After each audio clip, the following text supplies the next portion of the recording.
Alright, what's going on, family? This is Scrapbook Boxing, Museum of the Forgotten Fisticuffs series. Now, I did this fighter once before. I already took care of this fighter, but I feel as though I did him an injustice. I didn't really go into Sandy Sadler like I should have. He's an outstanding featherweight champion. He retired undefeated as featherweight champion. I think he has the most knockouts in featherweight championship history. So let's examine Sandy Sadler a little better than the video I did, because I had him on somewhat of an undercard, if you will, on the back of another fighter's profile, and that's unacceptable. So let's take a look at Sandy Sadler a little closely. As you can see here, Sandy Sadler was born in Massachusetts in 1926. In 1944, he began his professional debut at the age of 17. In 1948, he knocked out Willie Pep to win the World Featherweight Championship. In 1949, he lost a rematch to Pep and claimed World Junior Lightweight Championship. Now see, like Carlos Ortiz, Sandy Sadler, not lightweight, but he had the featherweight championship, and he moved up to earn the junior lightweight championship, where Carlos Ortiz had the lightweight champ. Actually, he had the junior welterweight championship first, and then he went down to face Joe Brown to earn the lightweight championship. So in 1950, Sandy Sadler regained the featherweight crown by beating Willie Pep. In 1957, he announced his retirement, still undefeated featherweight champion. His career record: he had 162 fights. He won 144 of those fights, lost 16, and drew 2. Fascinating fighter was Willie Pep, of course, but in this case, Sandy Sadler. Joe Sadler. Sandy was his nickname. He was born June 25th, 1926 in Boston, Massachusetts. He stood 5'1.5" inches. I would think he's a little taller than that. Managed by Charlie Johnston. In 1944, he began his professional debut and was placed on a card to face a fighter by the name of Earl Royce on March 7th of that year, 1944. This was in Hartford. And he would defeat his opponent in 8 rounds. March 21st, Jock Leslie in Hartford. This is all Connecticut. And he would be stopped in 3 rounds. March 27th, Al King. He would knock him out in 2 rounds. April 17th, Joe Laundrie. He would knock him out in 1 round. May 8th, Joe Aponte Torres and Trenton. He would defeat him in 6 rounds. May 15th, he would face that same opponent again and defeat him in 6 rounds. May 23rd, Domingo Diaz, Jersey City, New Jersey, defeat him in 6 rounds. June 13th, he would face Joe Aponte again, Torres, Union City, that's in New Jersey, defeat him in 8 rounds. And I just want you to observe his record here. June 15th, Lou Alter, Fort Hamilton, lost to him in 6 rounds. He would face him again in New York City and get a 4-round draw. Clyde English, July 11th. Dexter, defeat him in 6 rounds.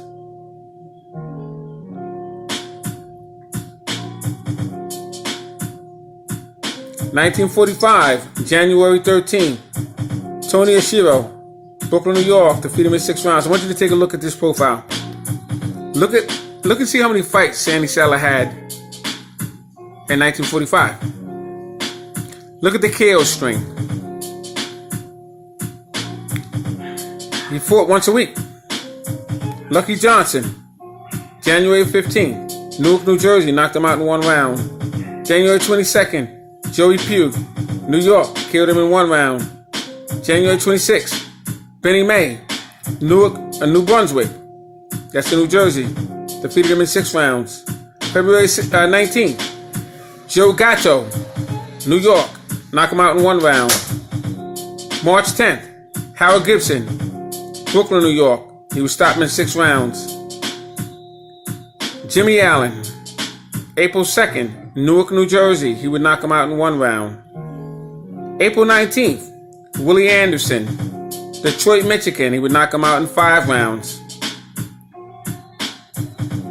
Bobby Washington, Allentown, Pennsylvania. He would knock him out in 2 rounds. June 25th. July 30th, Lou Rivers, New York. Knock him out in 1 round. No, Lou Rivers in New York, he would knock him out in 4 rounds. Sometimes this camera gets a little blurry, so I apologize. December 3rd, Benny Daniels.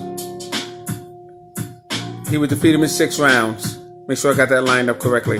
So in 1946, he would continue with this schedule. He would have 2 losses in the year of 1946. February 18th, he would fight Billy McQuiglin in Detroit, Michigan. Like I said, 1945 was some year. Howard Gibson, Brooklyn, defeated him in 6 rounds, March 10th. I'm just skimming through here. This is amazing. Now, what I want to explain to you, fighting, it's not so much to the opponent all the time. This is what's the misconception of boxing. When you stand in front of another man, you don't know what's going to happen. You got skills, yes. You have heart, yes. But there's nights out there waiting for you to get chopped up. You can get cut. You can just have a bad night. And he's fighting consistently. This is what you need. This is all you need to do as a fighter is fight. Like I said, he got 2 losses. Bobby McQuiglin, February 18th in Detroit. That was a 10-round loss in 1946. And the other loss was against Phil Terranova. July 23rd, Detroit. He lost to him in 10 rounds. Let me show you Phil Terranova.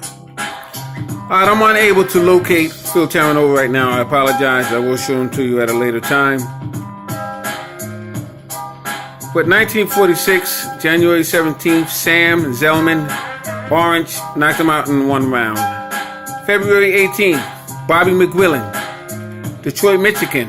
He would lose to him in 10 rounds. April 8th, Ralph LaSalle, New York City. He would knock him out in 1 round. April 11th, Johnny Wargas, Atlantic City, New Jersey. Defeated him in 8 rounds. June 18th, Caswell Harris, Baltimore, and Maryland. He would knock him out in 3 rounds.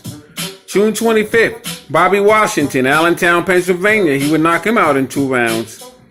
June 29th, Leo Meltot, New York. He would knock him out in 1 round. July 23rd, Herbert Jones, Baltimore, Maryland. Knock him out in 3 rounds. And this goes on. Lou Rivers, New York, July 30th. He would knock him out in 4 rounds. Earl Mitz, Providence, Rhode Island, KO him in 1 round. August 27th of 1945. Benny Daniels, he would defeat him in 6 rounds on December 3rd, 1945. 1946. Fascinating. It's where we left off at Phil Terranova. Pedro Firpo, Brooklyn, New York. 10-round victory. August 22nd. October 10th, Jose Rodriguez, Atlantic City, New Jersey. Knock him out in 3rd round. November 12th, excuse the focus here. Art Price, Detroit, Michigan. He would defeat him in 10 rounds. December 26th, Lou Marquez, Jamaica. Knock him out in 2 rounds. December 30th, Leonard Caesar, Newark, New Jersey. He would KO him in 2 rounds. 1947, January 20th, Dusky Brown, KO him in 4 rounds. January 27th, Humberto Zavala, New York City, KO him in 7 rounds. 1948, February 2nd, Charlie Noel. He would defeat him in 10 rounds. February 19th, Joey Angelo, New York. Defeat him in 10 rounds. Archie Wilmer, New York. Defeat him in 8 rounds. March 5th. Now, March 8th, he would face Thomas Herman and knock him out in 8 rounds. March 23rd, Bobby Thompson, Hartford, Connecticut. He would defeat him in 10 rounds. April 17th, Joe Diaz. He would knock him out in 8 rounds. April 26th, Young Tanner, DWI. He would KO him in 5 rounds. Chico Raza, very good fighter. June 29th, Honolulu, Hawaii. He would lose to him in 10 rounds. Wow, I gotta go to Hawaii. Heard it's beautiful over there. October 11th, Willie Roche, New Haven, Connecticut. He would KO him in 3 rounds. October 29th, Willie Pep, New York. Knock him out in 4 rounds and win the World Featherweight Championship. Fascinating feat. November 19th, Tomas Beto, Bridgeport. He would knock him out in 2 rounds. November 29th, Dennis Pat Brady, Boston. He would knock him out. Actually, he would go the distance with him in 10 rounds. December 7th, Eddie Gaiusa, Cleveland, Ohio. Knock him out in 2 rounds. December 17th, Terry Young, New York. Knock him out in 10 rounds. 1949, February 11th, he would face Willie Pep, New York. He would lose 15 rounds and lose the World Featherweight Championship. March 21st, Felix Ramirez, Newark, New Jersey. He would defeat him in 10 rounds. April 18th. Now take a look at this. He lost to Willie Pep February 11th. 15-round bout. 15 rounds. Then he would go right back the next month and have a 10-rounder. And he would continue throughout the year of 1949. Howard Dad, fascinating fighter. September 2nd, Chicago, Illinois. Defeat him in 10 rounds. Howard Dad would be a champion. Chuck Burton, good fighter. Knock him out in 5 rounds. Gordon House, New York. KO him in 5 rounds. October 28th, Patty DeMarco. He would be champion as well. New York. Knocking him out in 9 rounds. Patty DeMarco would take the title away. Jimmy Carter. Jimmy Carter would lose the title to Patty DeMarco, but then Jimmy Carter would regain it. Jimmy Carter was the 3-time lightweight champion. First one to do that after him would be Pernell Whitaker.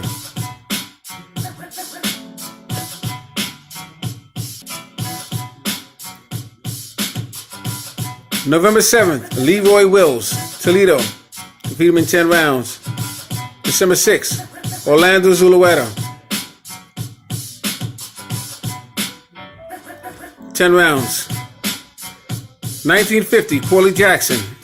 Knock him out in 1 round. Pedro Firpo, KO him in 1 round. Chuck Burton, KO him in 1 round. Luis Ramos, Toronto. Knock him out in 3 rounds. Ruben Davis, Newark, New Jersey. Knock him out in 8 rounds. Laurel Salis, Cleveland, Ohio. Knock him out in 9 rounds. Very good fighter. In fact, let me show you these fighters. This right here is Patty DeMarco. Fascinating fighter.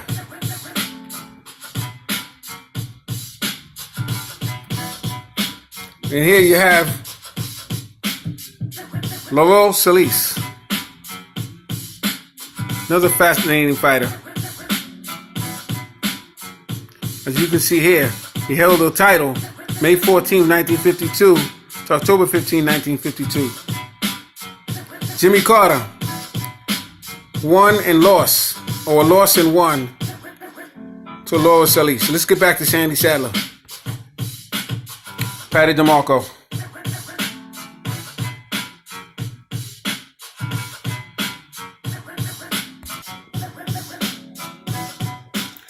November 7th, Leroy Willis, Toledo.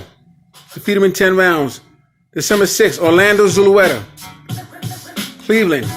Defeat him in 10 rounds.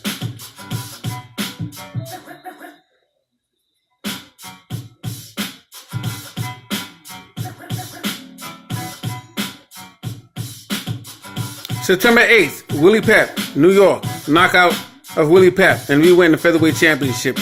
Willie Pep couldn't come out for the 8th round. He said that his shoulder was twisted. Now, in that fight with Willie Pep, they were wrestling. Ray Miller was the referee. And apparently in the clinch, Willie Pep's shoulder got dislocated or it was bruised. He couldn't come out for the 8th round. Charlie Riley, November 1st, good fighter. St. Louis, defeated him in 10 rounds. December 6th, Del Flanagan, Detroit, Michigan. He would lose to him in 10 rounds. It was a non-title fight. 1951, he would have several fights. One with Lauro Salis, Diego Sosa, Jesse Underwood, Freddie Herman, Harry Lassane, Alfredo Padra, Oscar Flores. He stayed very busy. He would face Paddy DeMarco, August 27th, Milwaukee. Lost to him in 12 rounds. Lost to him in 10 rounds. September 26th, Willie Pep, New York. He would knock him out in 9 rounds. Title bout. Paddy DeMarco, New York. He would lose to Paddy DeMarco in 10 rounds. 1952, he would continue fighting. He would lose to Georgie Agralo in Boston. 10-round loss to him in 1952. 1954, he would have all victories, including a nice March 4th victory over Charlie Slaughter in Arkin, Ohio, and knocking him out in 4 rounds. He would lose the last bout in 1954. Let's take a look at that Willie Pep and Sandy Saddler fight. That fight is a classic. It's what put Sandy Saddler on the map and Willie Pep's most notable fight. Let's take a look at that fight.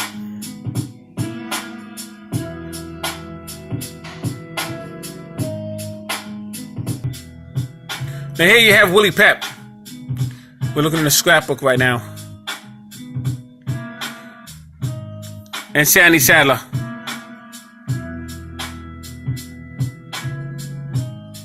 You have Archie Moore schooling Sandy Saddler here in sparring session. That was at the Salem Crescent Gym in Harlem.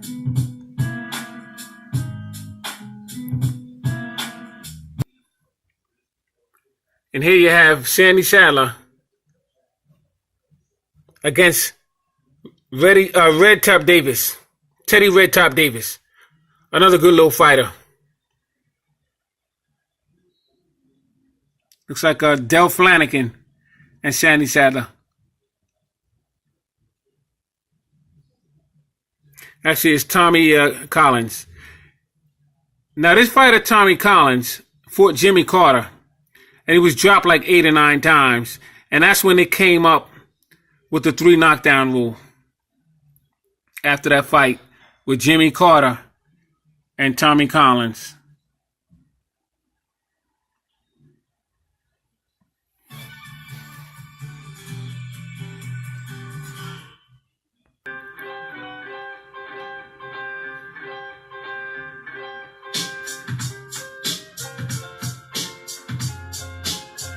Now Sandy Saddler defends his title against Teddy Red Top Davis.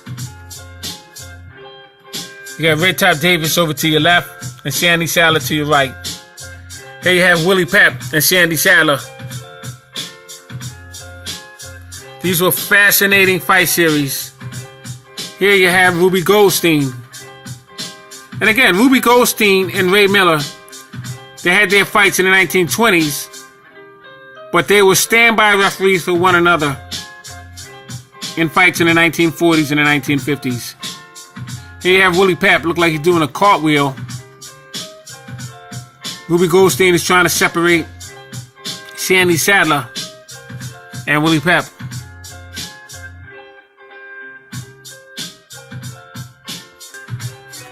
And here you have Willie Pep over the second strand.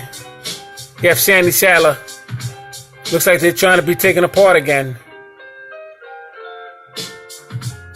You got Willie Pep on the back of Sandy Saddler. Like I said, they had their wars. The most classic featherweight championship bouts in history.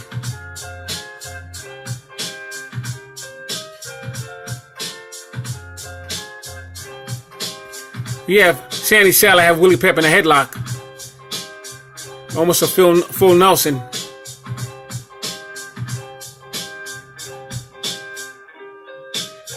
And this is Ray Miller here. In their fight, you see Willie Pep and Sandy Sadler. Looks like an MMA match going on here.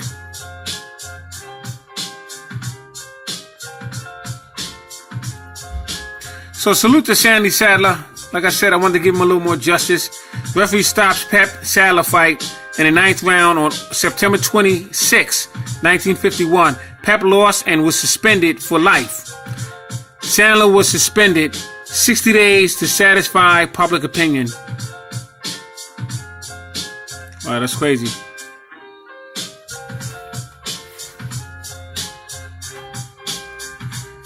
But that Willie Pep and Sandy Sadler match was something else. February 11th, 1949, Sandy Sadler versus Willie Pep. Fascinating fight.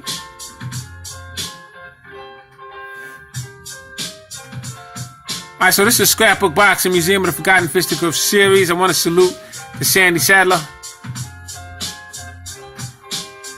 Outstanding featherweight champion. And I want to wish everybody, all my subscribers and all those who listen to my channel, a happy Thanksgiving, safe holiday. Until next time. And like I said, all great fighters are never forgotten on my channel. Salute.